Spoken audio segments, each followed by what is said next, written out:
दुलाराय बर' फरायसा आफादनि 57थि बोसोरारि जथुम्मानि गेवलां मेलाव गाहाय आलासि महरै बाहागो लानानै भारतनि नखर मन्त्रि अमित शाह बिथाङा बड'लेण्डखौ लानानै गोबां बाथ्रा बिथाङा बुंलांबाय। बड'लेण्ड ओनसोलाव रायजो जानाय बर'जों लोगोसे गुबुन गुबुन हारिनि माखासे जेंनाफोरखौ सुस्रांनायनि गोबां बाथ्राखौ बिथाङा बुंलांबाय। बिनि सिगाङावबो बिथाङा गोबांबार बड'लेण्डआव फैबाय आरो जों दायो मिजिंथिदों जे एनडिपिनि केस उइथड्रखौ लानानै जोङो बिथांजों सावरायदोंमोन आरो एनआइनि केसखिनिखौ बिथाङा सेन्ट्रेल गभर्नमेन्टनिफ्राय स्टेट गभर्नमेन्टआव रिटार्न खालामनायनि बाथ्राखौ बुंलांबाय जोंनि सिगाङाव आरो अब्लानो केसफोरखौ फोजोबनो हागोन।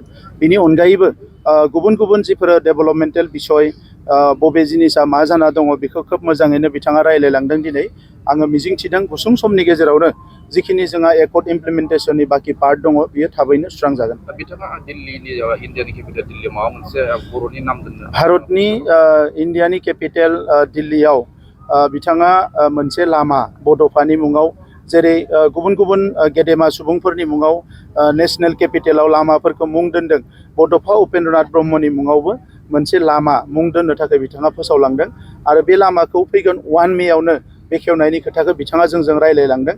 दा जोंनि थाखाय मोनसे गोग्गाथावना बाथ्रा। बड'फा उपेन्द्रनाथ ब्रह्मखौनो जोङो जोंनि आदर्श, जोंनि बर' माहारिनि बिफा हिसाबै मानिदों आरो बिथांखौ जोंल' मान होनाय नङा, दिनै सारा आसाम रायजो आरो भारत नाङैनो मान होनायनि मोनसे थासारि फैदों। मानोना बिथाङा गोग्लैसोनाय बर' हारिखौ राजखान्थि बिथिङाव, समाजारि बिथिङाव, गुबुन गुबुन बिथिङाव, सोलोंथाइनि बिथिङाव जौगाहोनायनि मोनसे गोदान मोनसे जांख्रिथाय लाबोनायजों लोगोसे हारि माहारिफोरजों बोरैहाय एखे मोनसे थासारियाव थांनानै थानो हायो, गोबां पजिटिभ खामानिफोरखौ बिथाङा मावलांदों, बिहोमा होलांदों। दा बेखौ बुजिनानै दिनै नेसनेल लिडारफ्राबो बिथांखौ मान होदों। दा बिनिखायनो मानगोनां नखर मन्त्रि बिथाङा दिल्लीनि मोनसे लामाखौ बड'फानि मुङाव डेडिकेटेड खालामनाय एबा बिथांनि मुङाव दिनै फोसावनानै दोनलांदों। बाथौ धोरोमनि सायाव बिथाङा जोबोद सिरियासलि स्टाडि खालामगासिनो दङ।